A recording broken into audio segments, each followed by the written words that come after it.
This is the lecture for Applied Business and Professional Communication, Module 4. Listening at Work. Are my listening skills working for me? Listening is one of the most important skills for professional success. Research shows that employees' ability to listen affects how other people judge their performance and their communication competence. Because technological advances have expanded the number of choices we have about how to listen, it is particularly important for us to learn to practice active listening or focused listening to be certain that we're not missing important messages in the workplace. Listening serves 4 key purposes. Whether we're listening at work or elsewhere, one reason that we tend to listen is to acquire information. This may place different demands on our listening skills, depending on the importance or the complexity of the message.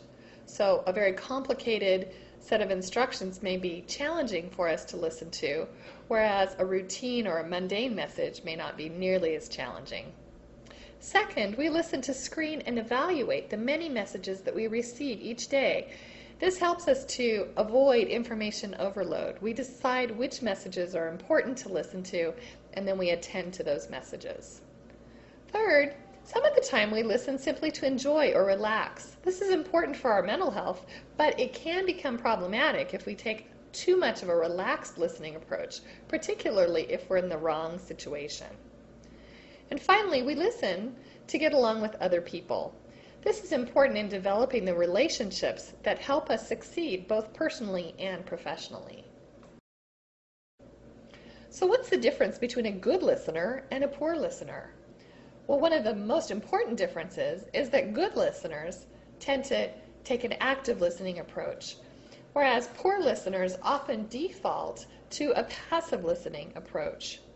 Passive listening is listening without putting forth really a particular effort and without having a concern for the material that's being communicated. Now, people listen passively for a variety of reasons, including boredom, fatigue, or apathy. Some studies have shown that it's particularly difficult for people to listen to online lectures, for example. And so if you're attending to what I'm saying right now, congratulations. In fact, active listening requires a person to make a substantial effort to pay full attention to whatever it is that's being communicated. Active listening increases our ability to understand messages by increasing the engagement and care with which one listens. Active listening can also encourage greater enthusiasm and appreciation on the part of the sender. So one study, for example, showed that movie viewers who were asked to talk about the plot of the movie to listeners tended to remember more and offer more complete descriptions when they were speaking with active listeners. Active listening may be crucial for successfully navigating particularly disagreeable or uncomfortable interactions as well. Another important difference between good listeners and poor listeners is that good listeners actually look like they're listening. There are visible nonverbal characteristics that can differentiate good from poor listeners. Good listeners, for example, focus their full attention and concentration on the communicator. They signal this by offering eye contact, looking right at the communicator. They also use their bodies to create a sense of openness and receptivity, perhaps leaning slightly forward to indicate that they're actually paying attention. And good listeners also can use facial expressions to communicate interest. So then a person might wonder, who is actually responsible for listening? Is it the speaker? Is that person responsible for creating an interesting or intriguing message? Or is it actually the listener's responsibility to listen?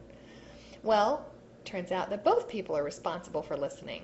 Senders have a responsibility to understand the content that they want to communicate before they open their mouth to talk about it. They're responsible to carefully consider how they're going to communicate their message. They're responsible to ensure that the message is appropriate for the context or occasion. They should design the message with the particular receiver in mind, and they should be mindful about the implications of the message that they're sending. However, receivers or listeners also have several important responsibilities. Listeners are responsible for making an effort to actually listen. They should also consider the physical and social context of the message. It's important for listeners to give the sender a fair hearing before they provide the sender with feedback. And finally, listeners are responsible for managing their own response to the message and the way that it is communicated. Self-talk influences the way that we listen to other people. Now, what is self-talk exactly? Well, this is the process of sort of having a conversation with yourself as you're engaged in a listening situation. And self-talk is affected by both self-concept and self-esteem. Self-concept is sort of the opinion that I have about who I am. Self-esteem is the way I value the person that I believe myself to be. And both self-concept and self-esteem influence the continuous internal dialogue that's providing a sort of running commentary on everything that we do and experience. Self-talk may be negative or positive, and it absolutely influences how we listen, perceive, and process what other people say and do. Positive self-talk is especially helpful for listeners because it helps them to focus on understanding a message, and it allows them to be more open to criticism. Negative self-talk can increase the likelihood of a person becoming defensive or perhaps critical of the speaker. When we can find a way to replace our negative self-talk with positive statements, this may help us to process and filter messages more effectively. Here are some additional listening strategies you can practice. First, check for misunderstandings. Be sure that you're not assuming that you understand a message. You may need to ask questions or practice paraphrasing to make sure that you're actually understanding the message the way the sender intends. Second, check to be sure that you're listening for objective facts and that you're not confusing those with your personal opinions. Sometimes it may be necessary to ask for clarification. For example, saying something like, "So what do you mean by that?" helps me understand whether or not you're trying to present factual information or perhaps a personal opinion. Third, check perceptions. An easy way to do this is to practice a skill called perception checking. Simply let a person know the behavior that you observed or the words that you heard, offer one or two possible interpretations of that, and then ask for further clarification and explanation. Of course, it's important to check your self-talk to be sure that you're not reflecting defensively or with anger. And if you do find yourself feeling defensive, it can be very helpful to ask yourself exactly what it is about this message that's making you feel this way. Finally, you should be checking to see how much of what you hear is a function of what's going on inside you, the sender, and how much is a function of the message itself.